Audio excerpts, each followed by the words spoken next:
ইবাদতের দুইটা বাক্য, খাফিফাতানে আলাল লিসানে, মুখে উচ্চারণে হালকা, ওটা কিন্তু ইবাদত, মানে পড়তেই হালকা, আবার পড়ার জন্য অজু লাগে না। একটা ইবাদত করতে অজু লাগে, করতেই হবে। বলেন তো সে ইবাদতটা কি? সালাত, নামাজ, সালাত। ও আপনি অজু ছাড়া করতে পারবেন না। আর একটা ইবাদত আছে, ওটা খুব দামি ইবাদত, কিন্তু অজু লাগে না। কি সেটা?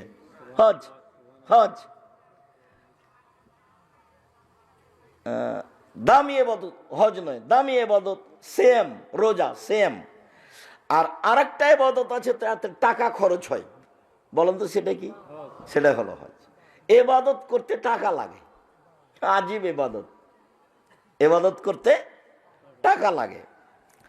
তো এই যে আমি দুইটা বাক্য বলবো, এতে পড়তেও ভারী নয়, অজুও লাগে না, টাকাও খরচ হয় না।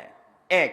দুই, হাবিবাতান ইলা রহমানে, বাক্য দুটি রহমানের কাছে প্রিয়, অতীব প্রিয়।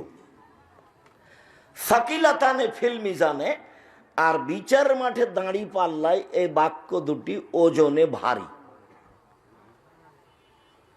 সেটা হলো সুবহানাল্লাহি ওয়া বিহামদিহি সুবহানাল্লাহিল আযীম। কোনো বার নেই, যার যা মনে লাগে, যে যেমন পারে সে তেমন বলে নিবে। বলছে যে ফাঁকা পেয়েছিল, কেউ দেখেনি, জিনিস যা পেয়েছে একবারে ব্যাগ ভর্তি করে নিয়েছে। তো ফাঁকা পেয়েছেন, আপনি ব্যাগ ভর্তি করে নেন। সেটা কি? সুবহানাল্লাহি ওয়া বিহামদিহি সুবহানাল্লাহিল আযীম। কেউ যে সহজে ব্যাগ ভর্তি করতে চায় না, এ কথা ঠিক নয়। কেউ ব্যাগ ভর্তি করতে চায় না, এ কথা ঠিক নয়। বহু মানুষ করছে, আমি আর আপনি ফাঁকে আছি। বহু মানুষ পৃথিবীতে করছে, আমি আর আপনি ফাঁকে আছি।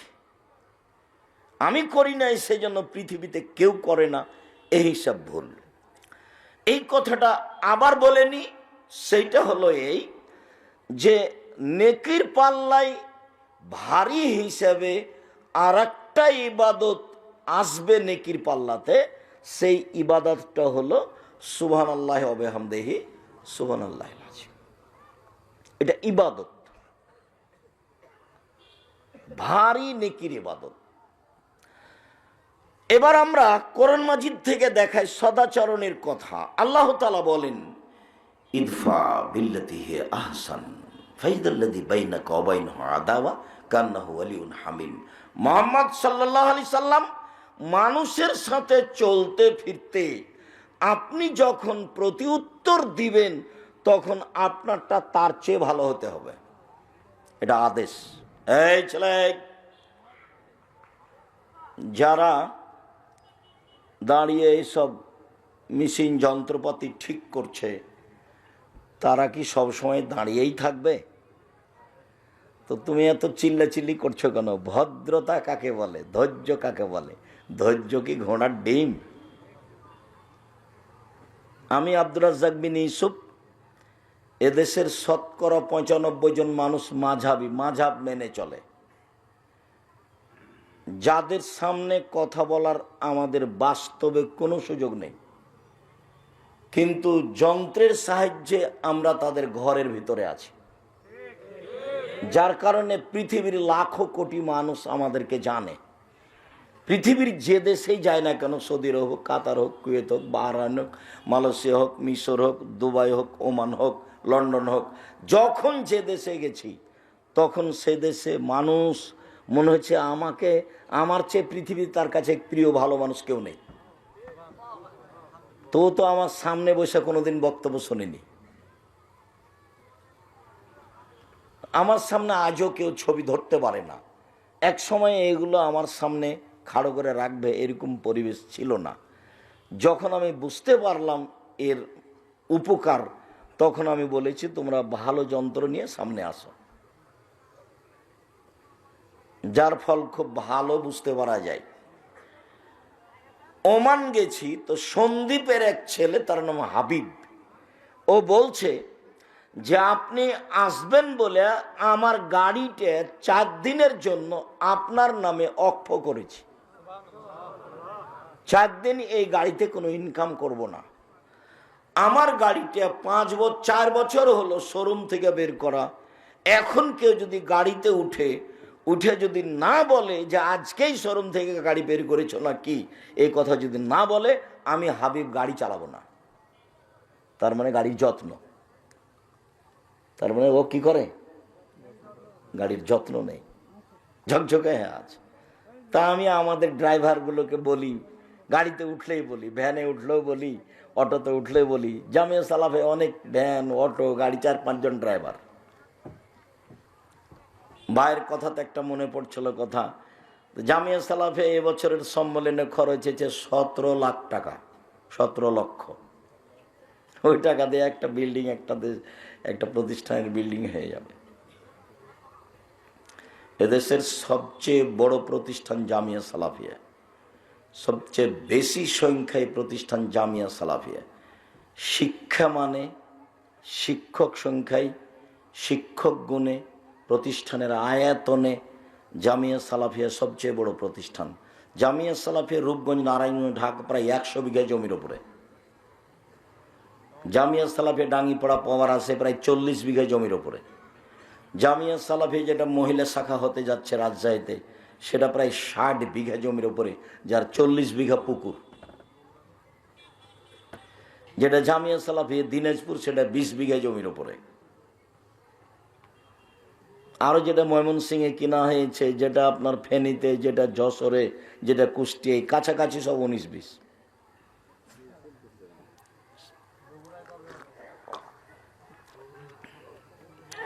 বগুড়া তোমাদের এটা শাখা হিসেবে ঘোষণা দিতে দেখলাম আবদুল্লাহকে সেদিন।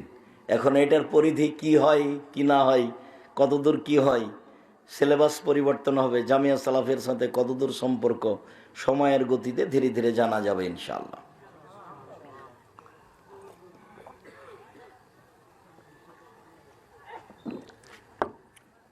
জামিয়া সালাফিয়া ছাত্র আছে প্রায় 5000, শিক্ষক শিক্ষিকা 300 জন, বেতন লাগে প্রতি মাসে 32 লক্ষ, প্রতি মাসে 32 লক্ষ টাকা বেতন লাগে।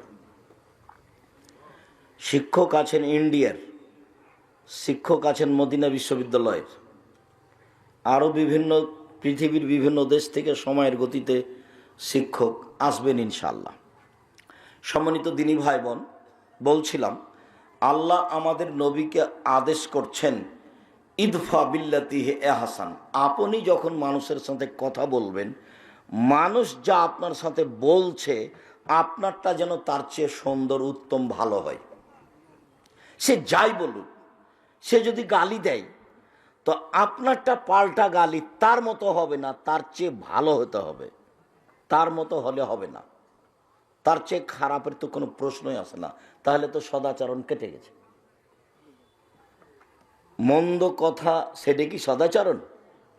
মন্দ কর্ম সেটা কি সদাচরণ? যার ভিতরে সদাচরণ নেই, সেও মন্দটাকে মন্দ বলবে, সেও খারাপটাকে খারাপ বলবে। খারাপটা খারাপই, খারাপটা কোনোদিন ভালো হয় না। তার বাস্তব দেখলে আপনাদের বিগত সরকারকে দেখবেন, আমার মনে হচ্ছিল যে রাস্তাঘাট, গাছপালা সবই এ দল করে।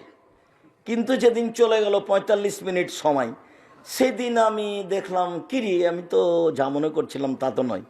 যখন মূর্তির পাশ দিয়ে হাঁটতাম, তখন ভাবতাম যে এইসব মূর্তি কি কেউ ভাঙবে? না, কেউ যদি না ভাঙে তাহলে ঈসা আলাইহিস সালাম এসে ভাঙবেন। তার মানে ঈসা আলাইহিস সালাম যেদিন আসবেন, সেদিন কোনো উঁচু কবর থাকবে না, সেদিন কোনো মূর্তি থাকবে না, সেদিন শুকুর সোর থাকবে না, সব হত্যা করা হবে। সারা পৃথিবী জুড়ে কোনো কবর থাকবে না, সব ভেঙে দেবে।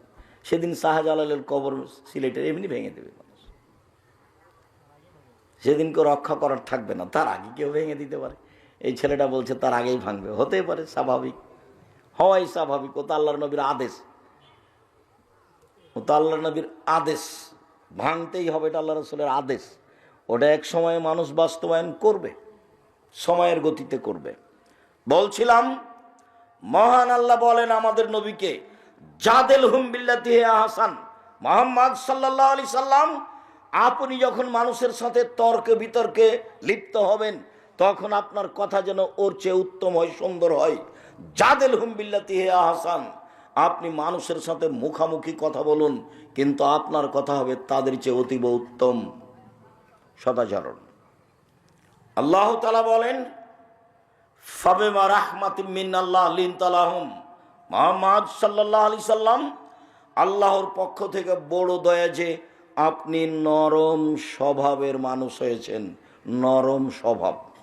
ওয়ালাউ কুনতা ফাদ্দান গালিদাল কালব, যদি আপনি কঠোর স্বভাবের মানুষ হতেন, কর্কশ স্বভাবের মানুষ হতেন, লানফাযযু মিন হাওলিক, তাহলে মানুষ আপনার পাশ থেকে সরে যেত।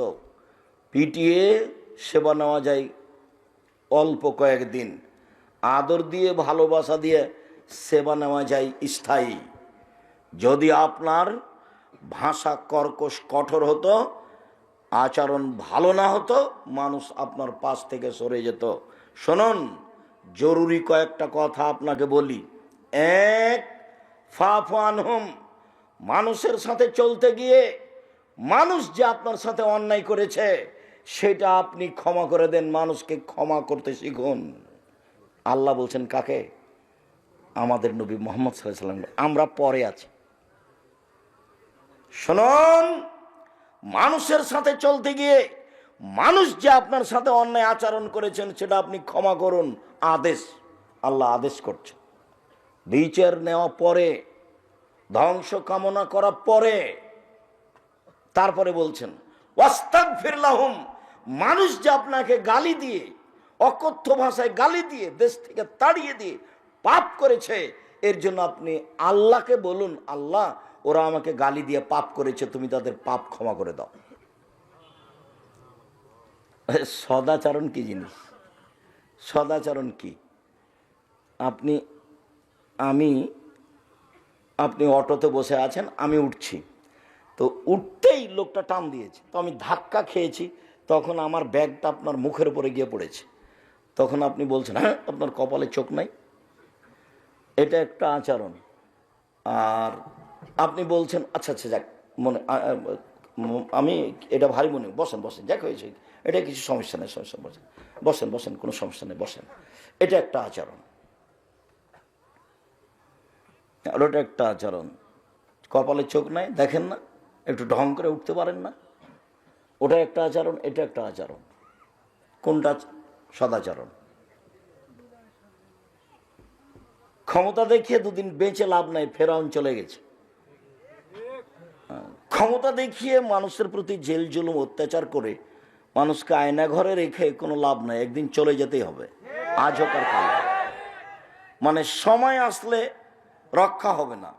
তবে আল্লাহর নবী বলছেন, ইন্নাল্লাহ ইউমলি লিয-যালিম, আল্লাহ তাআলা জালেমকে সময় দেন, জালেমকে সুযোগ দেন অন্যায় করার। অন্যায় করতে থাকে করতে থাকে করতে থাকে, তো মানুষ মনে করে কই কত মানুষের প্রতি জুলুম করলো, কত মানুষকে পানিতে ডুবিয়ে মারলো, জেলে হত্যা করলো, আলেম ওলামাকে জেল ফাঁসি দিল, তারপরেও তো বিচার হয় না। কই মানুষে বলছে যে জুলুম করলে আল্লাহ বিচার করবে, কই হয় না। যাই যাই, আল্লাহর নবীও বলছেন, বুখারী মুসলিমের হাদিস, আল্লাহকে সুযোগ দেন, দিতে দিতে দিতে দিতে হাত্তায় যা আখাজাত লাম ইউফলিত, যখন ধরে ফেলেন তখন আর সময় দেন না। ফেরাউন 2-1 দিন জুলুম করেনি, প্রায় 1,500 বছর। তাহলে কত মানুষের প্রতি জুলুম করেছেন? তার বিরুদ্ধে গেলে বালুর উপরে ফেলে দিয়ে হাতে পায়ে কাঁটা মেরে দিয়ে গায়ে সাপ বিচ্ছু ছেড়ে দিত। লৌহ শলাকাধারী ফেরাউন। বড় বড় যারা জালেম চলে গেছে পৃথিবীতে, সর্বোচ্চ জালেম ফেরাউন। তারপরে একদিন সময় শেষ হয়ে গেছে। একদা আল্লাহ মূসাকে বললেন, মূসা তোমাকে ফেরাউনের কাছে যেতে হবে। মূসা বললেন, আমি সাবলীল ভাষায় কথা বলতে পারি না, মুখের সমস্যা আছে, আমি যাব না। আল্লাহ বললেন, আমি মুখের ভাষা ঠিক করে দিচ্ছি, যেতে হবে। তিনি বললেন, ফেরাউনের পক্ষ থেকে আমার উপর একটা অপরাধের অভিযোগ আছে, আমি একটা অপরাধ করেছি, এক থাপ্পড়ে আমি এক মানুষ মেরেছি, এটা ফেরাউনের পক্ষ থেকে আমার উপরে অপরাধের অভিযোগ, আমি যাব না। তখন আমাকে মারবে। তখন আল্লাহ বললেন, আমি তোমার সাথে আছি, কেমনে তোমাকে মারে সেটা আমি দেখব। তখন মুসা বললেন, ঠিক আছে, তাহলে আমার ভাইকে আমার সাথে দিতে হবে। ঠিক আছে, তাই হলো। মুখ ঠিক করে দিলাম, ফেরাউন মারতে পারবে না, আমি আপনার সাথে আছি। হারুনকে দিলাম, এবার যান। এবার দুই ভাই এসে বলছেন স্বাধীনতা, দুই ভাই এসে বলছেন বানি ইসরায়েলকে ছেড়ে দেন, আমাদের সাথে স্বাধীনতা লাগবে। বানি ইসরায়েলকে এভাবে দাস দাসী করে রেখেছেন কেন, ছেড়ে দেন। তখন ফেরাউন বলছেন, কে তুমি কি সেই মূসা নও যাকে আমি শিশুকালে বহুদিন লালন পালন করেছি? তুমি কি তোমার বয়সের বহু বছর আমার মাঝে ছিল না? হ্যাঁ, ফেরাউন তো তাকে লালন পালন করেছে। তোমাকে কি আমি শিশুকালে লালন পালন করিনি? তুমি কি বহু বছর আমার মাঝে থাকোনি? তুমি যা করেছো তা করেছো, তুমি তোমার কর্ম করেছো, তুমি এক থাপ্পড়ে মানুষ মেরেছো, তুমি বড় অকৃতজ্ঞ। আমার মানুষকে হত্যা করে আমার দেশ থেকে চলে গিয়ে তুমি আমাকে দাওয়াত দিতে আসো, তুমি বড় অকৃতজ্ঞ। মূসা আলাইহিস সালাম বললেন, জি, আমি যা করেছি তা করেছি, আমি তখন ভুল পথে ছিলাম, আমি আপনার হত্যার ভয়ে দেশ ছেড়েছি। আমার প্রতিপালক আমার প্রতি দয়া করেছেন, দয়া করে আমাকে জ্ঞানে গুণে পূর্ণ করেছেন, তিনি আমাকে নবী করেছেন। ঠিক আপনি আমার প্রতি অনুগ্রহ করেছেন, অনুগ্রহ করে আপনি খোঁটা দিয়েছেন, খোঁটা দিয়ে আপনি বানি ইসরায়েলকে দাস দাসীতে পরিণত করেছেন। ভাষা পরিবর্তন করে তুমি বড় উদ্ধত স্বৈরাচার, তুমি বড় সীমালঙ্ঘনকারী। ঘোষণা মূসা আলাইহিস সালাম ফেরাউনের সামনে দিলেন। যা হওয়ার তাই হলো। ফেরাউন হত্যার জন্য প্রস্তুতি নিল, মূসাকে হত্যা করতে হবে। তার মানে ফেরাউনের জুলুমের সময় শেষ হয়ে আসছে, ফেরাউনের জুলুমের সময় শেষ হয়ে আসছে। যা হওয়ার তাই হলো। মূসা আলাইহিস সালাম পার হয়ে গেলেন সাগরে, ফেরাউন সাগরে ঢুকে গেল, দুই দিকে পানি দাঁড়িয়ে আছে। ফেরাউন জানে, হুঁশিয়ার মানুষ সচেতন, যে আমি যদি ভিতরে চলে যাই, পানি যদি দুই দিক থেকে চেপে আসে তাহলে কি হবে। এটা তার বুঝের অভাব ছিল না, কিন্তু যখন মানুষ রাগ করে তখন বুদ্ধি কমে যায়। এত খেপেছে ফেরাউন, মূসাকে সে হত্যা করবে, যার কারণে সে রাস্তায় নেমে গেল। দুই দিক থেকে পানি এসে জমা হয়ে গেল। যখন পানি এসে জমা হয়ে গেল তখন ফেরাউন বলল, আন্নাহু লা ইলাহা ইল্লাল্লাযী আমানাত বিহি বানু ইসরাঈল ওয়া আনা মিনাল মুসলিমিন। আমি ঘোষণা দিচ্ছি, আল্লাহ ছাড়া কোনো মাবুদ নাই। আমি মেনে নিলাম তাকে আল্লাহ বলে, যাকে বানি ইসরাঈল মেনে নিয়েছে, আমি একজন মুসলিম। ঘোষণা দিল ফেরাউন, আমি একজন মুসলিম। তখন আল্লাহ বললেন, আল আন, এখন, অকাত আসাইতা কাবল, তুমি তো নাফরমান ছিলে ইতিপূর্বে, তুমি তো জমিনে বিপর্যয় সৃষ্টি করেছ। মনে রেখো, তুমি আলিয়া মানুনা জিকা বেবাদা নিকালে তা কুনালে মান খালফাকা আয়া, আমি তোমার শরীর রেখে দিলাম চিরদিনের জন্য। পৃথিবীতে যত মানুষ জুলুম অত্যাচার করবে তাকে জানতে হবে শেষ পরিণতি হবে ফেরাউনের পরিণতি। জুলুম করে রেহাই পাবে না মানুষ। দাঙ্গাবাজি করে, ক্ষমতা দেখে, দলীয় দাপটে, অর্থ সম্পদের দাপটে, বিদ্যার দাপটে মানুষকে অপমান করে বেশি দিন টিকা যায় না। জুলুমের ফল দুইবার ভোগ করতে হবে, একবার ইহকালে, একবার পরকালে। জুলুমের ফল যখন পরকালে ভোগ করতে হবে তখন বিচার আর তাড়াতাড়ি হবে না। যত জালেম আছে সবার বিচার দেরিতে হবে। যারা যাকাত দেয় না তারাও জালেম। কিভাবে? ফকিরের টাকা মেরে খেয়েছে, এই জন্য তার বিচার দেরিতে হবে। যারা জালেম, আল্লাহর নবী বলছেন ওদের বিচার দেরিতে হবে। কতদিন দেরি আল্লাহ ভালো জানে। একদিন যদি দেরি হয় 50,000 বছর, 3 দিন যদি দেরি হয় 1.5 লক্ষ বছর, কতদিন দেরি হবে আল্লাহ ভালো জানে। প্রত্যেক জালেমের বিচার দেরিতে হবে। মহান আল্লাহ বলেন, মুহাম্মদ সাল্লাল্লাহু আলাইহি সাল্লাম, আপনি মানুষকে মাফ করুন। মানুষ যে আপনাকে গালি দিয়ে কিছু কথা বলে পাপ করেছে, এর জন্য আপনি আল্লাহকে বলুন, আল্লাহ ওদের যে গুনাহ হয়েছে সেটা ক্ষমা করে দাও। অসাবেরহুম ফিল আমর, আপনি পরামর্শ করে কাজ করুন। ফাইজা আযামতা ফাতাওয়াক্কাল আলাল্লাহ, যখন আপনি কোনো কাজ করবেন, সিদ্ধান্ত নেবেন, তখন আপনি আল্লাহর উপরে ভরসা করবেন, আপনি কাজে সফল হবেন। আমাদের নবীকে আল্লাহ তাআলা আদেশ করেন মানুষকে ক্ষমা করার জন্য এবং মানুষের জন্য ক্ষমা চাওয়ার জন্য। তাহলে সদাচরণ একেই বলে। মহান আল্লাহ বলেন, আল্লাযীনা ইউনফিকুনা ফিস সাররাই ওয়াজ যাররাই ওয়াল কাযিমিনাল গায়য ওয়াল আফিনা আনিন নাস, ওরাই মূলত সদাচরণের লোক যারা অসহায় মানুষকে দান খায়রাত করে, সচ্ছল হলেও অসচ্ছল হলেও, সচ্ছল হলে বেশি দেয়, অসচ্ছল হলে কম দেয়। অল আফিনা আনিন নাস, মানুষকে মাফ করে। কি হয়েছে? অন্যায় করেছি, ঠিক আছে, এরপরে যেন হয় না, যাও তোমাকে মাফ করে দিলাম। কি হয়েছে? মালিক এটা এভাবে বললে কেন? দেখি আরো 2-3 রাত তোমাকে সময় দিচ্ছি, দেখি তুমি ঠিক কাজ করতে পারো কিনা। কর্মচারীকে হতে হবে বিশ্বস্ত, আর কর্মচারীকে হতে হবে দর্শনধারী, আর কর্মচারীকে হতে হবে শক্তিশালী। 3টা গুণ থাকবে কর্মচারীর। আপনারা যারা মালিক, যে কোনো কাজে, আপনি একটা ইন্ডাস্ট্রিজের মালিক, একটা কারখানার মালিক, আপনি কিছু কর্মচারী রেখেছেন, কর্মচারীর 3টা গুণ থাকতে হবে। একটা কি? বিশ্বস্ত, টাকা যেন মেরে না খায়, আল্লাহ বলছে। 2, দর্শনধারী, ওকে দেখতে যেন ভালো লাগে, ভ্যাংচা মুখের যেন না হয়। ভ্যাংচা মুখের কি করবে? সে রুজি আপনার চিন্তা করার দরকার নেই, ওটা আল্লাহ ব্যবস্থা করবেন। আপনি দর্শনধারী লোক ঠিক করবেন। 3, শক্তিশালী। এই 3টা গুণের লোককে মানুষ নির্ধারণ করতে হবে কাজের জন্য। সম্মানিত দিনী ভাই বোন, আল্লাহ তাআলা বলেন যে ওরাই হলো সদাচরণের অধিকারী মানুষ, ওরাই জান্নাত পাবে যারা অসহায় মানুষকে দান খায়রাত করে থাকে, সচ্ছল হলেও অসচ্ছল হলেও এক। ওয়াল আফিনা আনিন নাস, মানুষের ভুল ত্রুটিকে মাফ করে দেয়। অল কাযিমিনাল গায়য, রাগকে দমন করে। রাগকে দমন করতে হবে। মনটা খুব খারাপ, মনে হচ্ছে যে 2 থাপ্পড় না দেওয়া পর্যন্ত থামতে পারি না, মনে হচ্ছে যে 2টা কথা না বলা পর্যন্ত থামাই যাচ্ছে না, ভিতরটা এত জ্বলছে।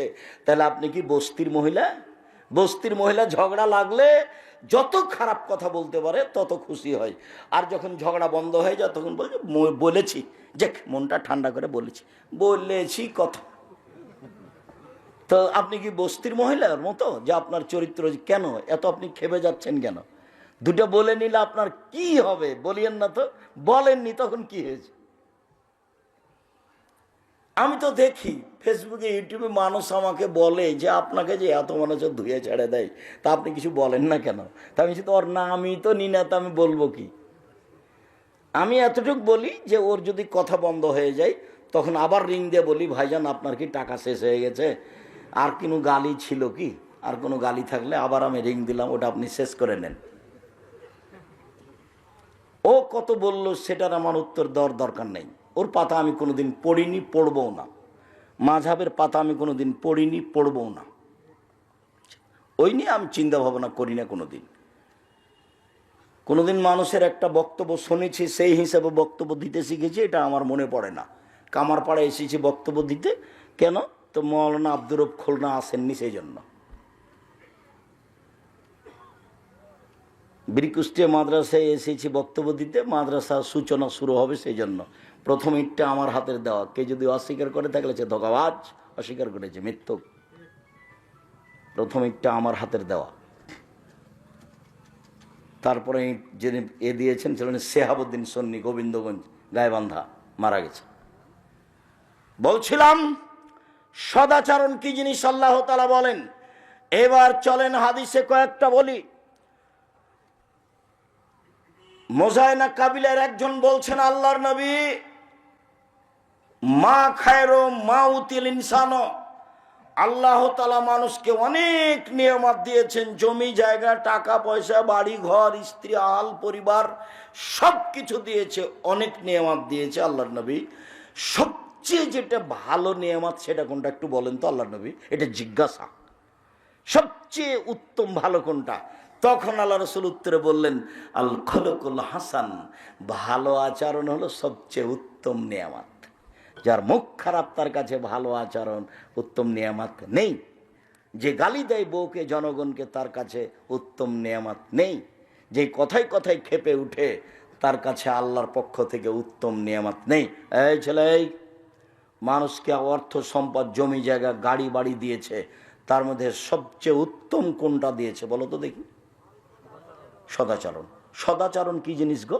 ভালো কথা ভালো কর্ম। সদাচরণ কি জিনিস? ভালো কথা ভালো কর্ম। লোকে বলে ছেলেটা ভালো, এই যে এটার নাম সদাচরণ। লোকে বলে ছেলেটার ব্যবহার ভালো, এটা হলো ভালো কথা ভালো আচরণ। লোকে বলো ওর স্বভাবই খারাপ, ও দু মুখা, ওর কথা বলছেন কেন, ওর স্বভাব খুবই খারাপ, ওকে দেখতে মন চায় না, ওকে আমি দেখলে ঘৃণা করি, এর নাম খারাপ আচরণ। এই ছেলে বসো, দয়া করে অল্প সময় কাজ দেখাবেন না। যারা আপনারা দিনী বোন আছেন, আপনারা একটু লজ্জাবোধ ইতস্তবোধ করেন। ঢং ঢং করে এসেছেন, হেঁটে আবার ঢং ঢং করে চলে যাচ্ছেন কেন? গেলেন কেন? আজ তো আমি রাত 12টায় আসিনি, আজকে তো আগে এসেছি।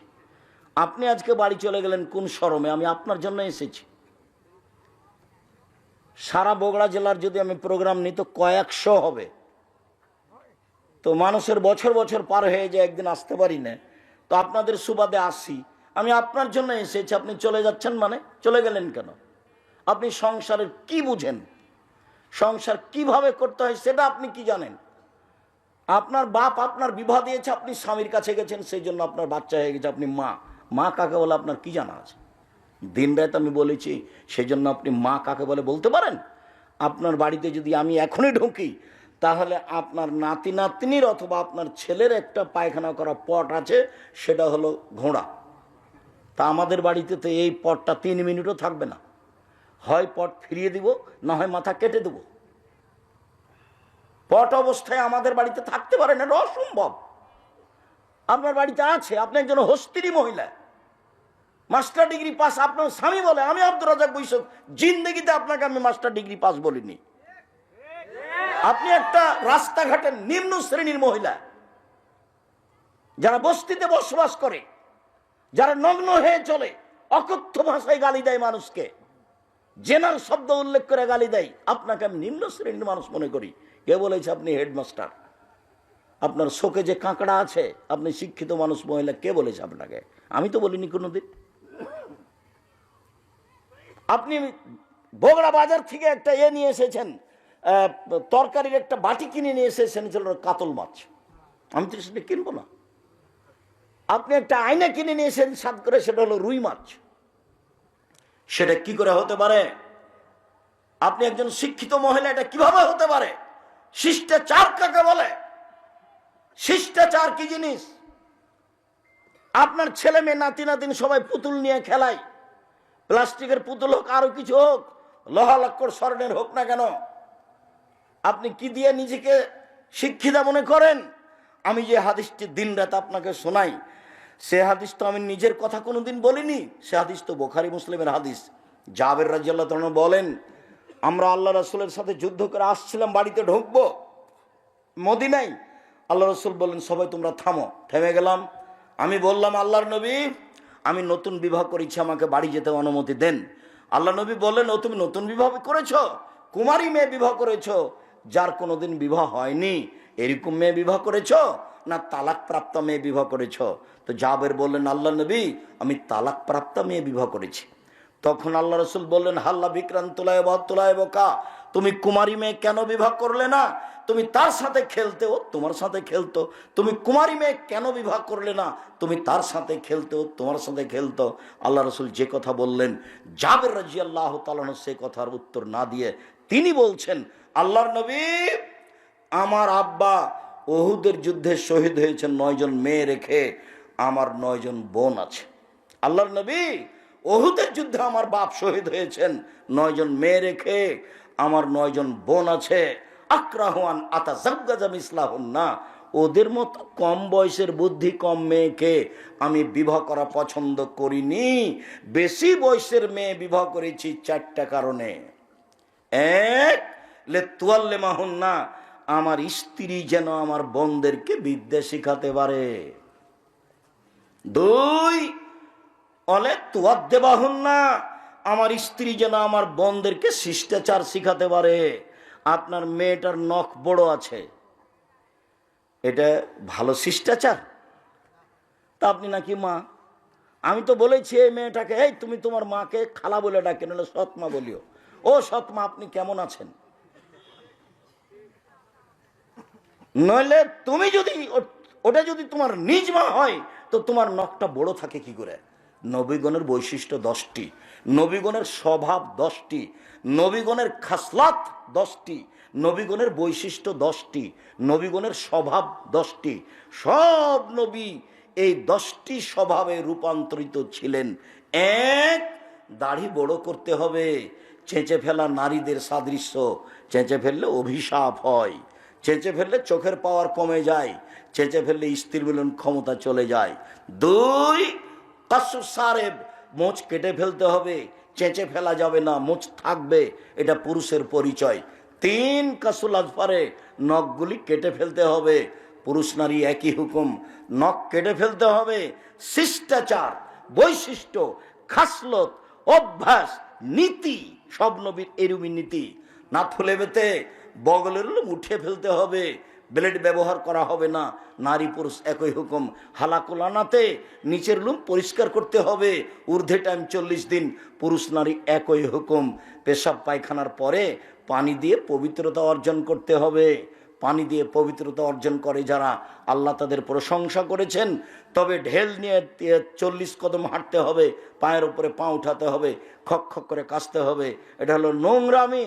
এই নীতি আল্লাহ রাসূল বলেননি, তিনি বলেছেন পানি দিয়ে পবিত্রতা অর্জন করতে হবে। পেশাব পায়খানার পরে পানি দিয়ে পবিত্রতা অর্জন করতে হবে। পানি না থাকলে ঢেল টিস্যু পেপার, আগে ঢেল টিস্যু পেপার, 40 কদম হাঁটা, পায়ের উপরে পা উঠানো, খক খক করে কাশা, এই নোংরা নীতি আল্লাহ রাসূল না করে জন্য তিনি বলেননি। যদি 40 কদম হাঁটাই লাগে পবিত্রতার জন্য, তাহলে তার স্ত্রীকে হাঁটতে হবে না? তার বউ 40 কদম হাঁটবে, পায়ের উপরে পা উঠাবে, খক খক করে কাশবে, তো পুরুষ মানুষ কেমন কেমন ভাববে। তো আপনি যখন ওভাবে হাঁটেন তখন মহিলা মানুষ দেখে, তখন মহিলা মানুষকে কেমন কেমন লাগে। একই কথা, দুটাই ব্যাপার। এরকম নোংরা কাজ তো ধর্ম হতে পারে না। বলছিলাম আল্লাহর নবী সামনে জাবের বলছেন, আল্লাহর নবী, আমি বেশি বয়সের মেয়ে বিবাহ করেছি যাতে করে আমার স্ত্রী আমার বোনদেরকে শিষ্টাচার শিখাতে পারে। শিষ্টাচার কি জিনিস? কেন বাড়িতে পুতুল আছে তার নাম শিষ্টাচার? কেন আপনার স্ত্রী যখন বাচ্চাটাকে গায়ে জামা দিচ্ছে তখন বাম হাতে ঢোকালা কেন? আগে ডান হাত ঢোকাতে হবে। শিষ্টাচার কাকে বলে? আপনার স্ত্রী বলে দিল না, বাচ্চা যখন পেশাবখানায় যাবে, আব্বু দোয়া পড়ে যাও, আম্মু দোয়া পড়ে আসো, আব্বু ডান কাতে সও, পা কেবলার দিকে থাক আর যেদিকে থাক তাতে আসে যায় না, জুতা আপনি ডাইন পায়েটা পরো আব্বু, খোলার সময় বাম পায়েটা খোলো। শিষ্টাচার কাকে বলে? শিষ্টাচার কি জিনিস? নখে নেইল পালিশ দিতে হবে, ইসলামী শিষ্টাচার নয়, এটা ইহুদি খ্রিস্টানদের পতিতালয়ের মেয়েদের বৈশিষ্ট্য। নখ কেটে ফেলতে হবে, নখ রাখা, নখে নেইল পালিশ দেওয়া ইহুদি খ্রিস্টানদের পতিতালয়ের মেয়েদের বৈশিষ্ট্য। মুসলিম মহিলারা নখে মেহেদি দিবে, হাতের নখে তো মেহেদি দিবেই, পায়ের নখেও দিতে হবে, দিতে বাধ্য। হাতের নখে মেহেদি দিতে হবে মহিলাদেরকে, পায়ের নখে মেহেদি দিতে হবে। এটা হলো তাদের ইসলামী শিষ্টাচার। কপালে টিপ দিতে পাবে না। হিন্দু মেয়েদের বিবাহ করার 10টি পদ্ধতি রয়েছে, তার একটি পদ্ধতির নাম রাক্ষসী বিবাহ। মেয়ের বাপ বিবাহ দিবে না, ছেলে জোর করে বিবাহ করবে, কপালে টিপ দিতে পারলে বিবাহ হয়ে গেছে। ওটা হলো হিন্দু নীতি। ওটা মুসলমানের ঘরে আসলো কি করে? টিপ দেয় কি করে? এই কাপড় পরে কি করে? এটা শিষ্টাচার হয় কি করে? এই যে নগ্ন, এই যে বোরখা, ফ্যাশন বোরখা, এটা শিষ্টাচার হলো কি করে? শিষ্টাচার কি জিনিস? বাড়ি গিয়ে আপনি যদি সত্যি মুসলমানের মেয়ে হন, তাহলে বাড়ি গিয়ে আপনার এই বোরখাটা আগে জ্বালাবেন। কালকে একটা বোরখা বানাতে হবে ঢিলা ঢালা। ফ্যাশন বোরখা পরে আপনি তাহাজ্জুদ পড়ে কি দেখাতে চান? ফ্যাশন বোরখা পরে আপনি শিষ্টাচার কি দেখাতে চান? আমি আব্দুর রাজ্জাক বিন ইউসুফ আপনাকে কষ্ট দিতে আসিনি। আপনাকে আমি মনে করি আপনি একজন হস্তিনী মহিলা। আপনাকে মনে করি আপনি একজন পথে পড়ে থাকা মহিলা, নিম্ন শ্রেণীর বস্তির মহিলা। আপনি আমাকে বলেন আব্দুর রাজ্জাক সাহেব, আপনি কিভাবে এটা বলেন? আমি হচ্ছি খাদিজার মতো, আমি হচ্ছি আয়েশার মতো। ঠিক আছে, আমি আপনাকে আয়েশার মতো মনে করলাম, আপনাকে আমি খাদিজার মতো মনে করলাম। আয়েশা রাদিয়াল্লাহু তাআলা আনহা বলেন, আমার স্বামীর কবর হলো আমার ঘরে। আয়েশার স্বামী কে? মুহাম্মদ সাল্লাল্লাহু আলাইহি সাল্লাম। আমার স্বামীর কবর হলো আমার ঘরে। তখন আমি আমার ঘরে এমনিতে যাই, মাথায় কাপড় দিই না, এমনিতে যাই। কিছুদিন পরে আমার স্বামীর পাশে কবর হলো আমার বাপের। তখন আমি মনে করি এটা আমার স্বামীর কবর, এটা আমার বাপের কবর। আমি কবরের পাশে এমনিতে যাই, মাথায় কাপড় থাক আর না থাক সেটা বিবেচনা করি না। কয়দিন পরে সেখানে কবর হলো উমরের, অর্ধ পৃথিবীর খলিফা, কুশাগর বুদ্ধিজীবী রাজনীতিবিদ ওমর, যিনি রাস্তায় চললে ফের শয়তান সে রাস্তা দিয়ে হাঁটতো না, সে উমরের যখন কবর হলো তখন তিনি বলছেন, একজন বেগানা পুরুষের কবর হয়েছে আমার বাপের কবরের পাশে, তা আমি লজ্জা করি, আমি লজ্জা করে মাথায় কাপড় দিয়ে যাই, আমি আঁটো সাঁটো হয়ে নিজেকে গুটি নিয়ে কবরের পাশে যাই। কেন? আমি একজন বেগানা পুরুষের কবরকে লজ্জা করি। একজন মহিলা বেগানা পুরুষের কবরকে লজ্জা করেন, আর আপনি এই নগ্ন অর্ধনগ্ন হয়ে এই ফ্যাশন বোরকা পরে চলে আমাকে বলছেন আব্দুর রাজ্জাক সাহেব আপনি আমাকে বস্তির মহিলা বলছেন? মানে আপনাকে আমি বস্তির মহিলা বলতে চাইনি। এই দেখেন আয়েশা, আপনাকে আমি আয়েশাই বলতে চাচ্ছি। আপনার মেয়ের নখ বড় আছে, জবাব আমাকে দিতে হবে। আমাকে দিতে হবে কেন?